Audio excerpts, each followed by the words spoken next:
लालची दूध वाला। तब्दीली की एक कहानी, लालच से निजात तक। हरे भरे खेतों और साफ नीले आसमान से घिरे एक छोटे से गांव में रमेश नाम का एक दूध वाला रहता था। रमेश अपने लालच के लिए जाना जाता था। हालांकि गांव के दीगर लोग सख्त मेहनत करते थे और ईमानदारी से रहते थे, लेकिन रमेश हमेशा कम से कम कोशिश के साथ इजाफी पैसा कमाने के तरीके तलाश करते थे। रमेश के पास गायों का एक झुंड था जो उन्हें रोजाना ताज़ा क्रीमी दूध फराहम करती थी।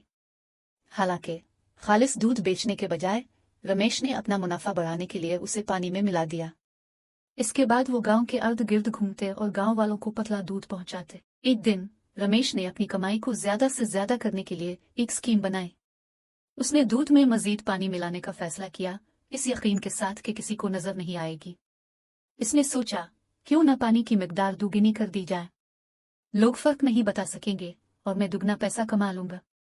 इस मंसूबे को जहन में रखते हुए रमेश सुबह सवेरे दूध के डब्बों से भरी अपनी गाड़ी के साथ रवाना हुए। वो हर घर का दौरा करते थे, मुस्कुराते थे और अपने ग्राहकों के साथ बातचीत करते थे जैसे सब कुछ नॉर्मल हो। गांव वालों ने रमेश पर भरोसा करते हुए बगैर सोचे समझे इसे पैसे दे दिए। जो जो दिन गुजरते गए, रमेश के दूध का मियार नुमायां तौर पर खराब होता गया। गांव वालों ने पानी वाले दूध के बारे में शिकायत करना शुरू कर दी, लेकिन रमेश ने उनकी तशवीश को मुस्तरद करते हुए उन्हें यकीन दिलाया कि यह सिर्फ एक आर्जी मसला है और वादा किया कि अगले दिन दूध बेहतर हो जाएगा। एक शाम हरी नाम का एक बूढ़ा अक्लमंद शख्स कई सालों के सफर के बाद गांव वापस आया। इसने दूध के बारे में गांव वालों की शिकायतों को देखा और जांच करने का फैसला किया। हरी ने रमेश के घर का दौरा किया और यह देखने की दरख्वास्त की कि दूध कैसे तैयार किया जाता है। रमेश को यकीन था कि वो बूढ़े आदमी को धोखा दे सकता है। हरी ने रमेश को दूध में बड़ी मिकदार में पानी मिलाते हुए देखा। इसने पहले कुछ नहीं कहा, लेकिन रमेश को सबक सिखाने का फैसला किया। हरी ने मशवरा दिया कि रमेश को अपना दूध शहर के बाजार में ले जाना चाहिए, जहां वो उसे ज्यादा कीमत पर बेच सकते हैं। लालच में मुब्तला रमेश बेताबी से राजी हो गए। अगली सुबह हरी और रमेश शहर के बाजार के लिए रवाना हो गए। रास्ते में इन्हें एक गहरी नदी पर लकड़ी के एक तंग पुल को पार करना पड़ा।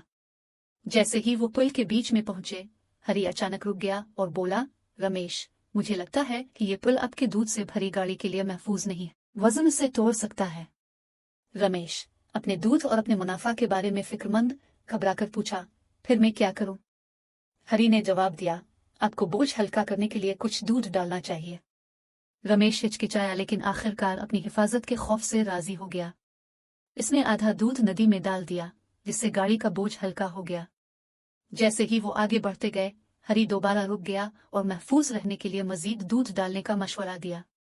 जब तक वो शहर के बाजार पहुंचे, रमेश तकरीबन सारा दूध डाल चुके थे। जब वो वहां पहुंचे तो रमेश को एहसास हुआ कि उनके पास बेचने के लिए कुछ भी नहीं बचा है। मायूस और गुस्से में आकर वो हरी की तरफ मुड़ गया और वजाहत तलब की। हरी ने पुरसुकून अंदाज में कहा, रमेश, आपके लालच ने आपको गांव वालों को पतला दूध बेचकर धोखा देने पर मजबूर किया। जो पानी आपने मिलाया था वो अब नदी में वापस आ गया है। ये आपके लिए एक सबक है, बेईमानी और लालच सिर्फ नुकसान और शर्मिंदगी का बाइस बनेगा। शर्मिंदा और आजिज रमेश एक खाली ठेले के साथ गांव लौट आए। इस दिन से इसने अपने तरीकों को तब्दील करने का अहद किया। उन्होंने खालिस मिलावट से पाक दूध बेचना शुरू किया, जिससे गांव वालों का एतमाद और इज्जत एक बार फिर हासिल हुई। हरी ने इसे जो सबक सिखाया वो इसके दिल में बाकी रहा और इसे याद दिलाया कि ईमानदारी और सख्त मेहनत ही कामयाबी के हकीकी रास्ते हैं।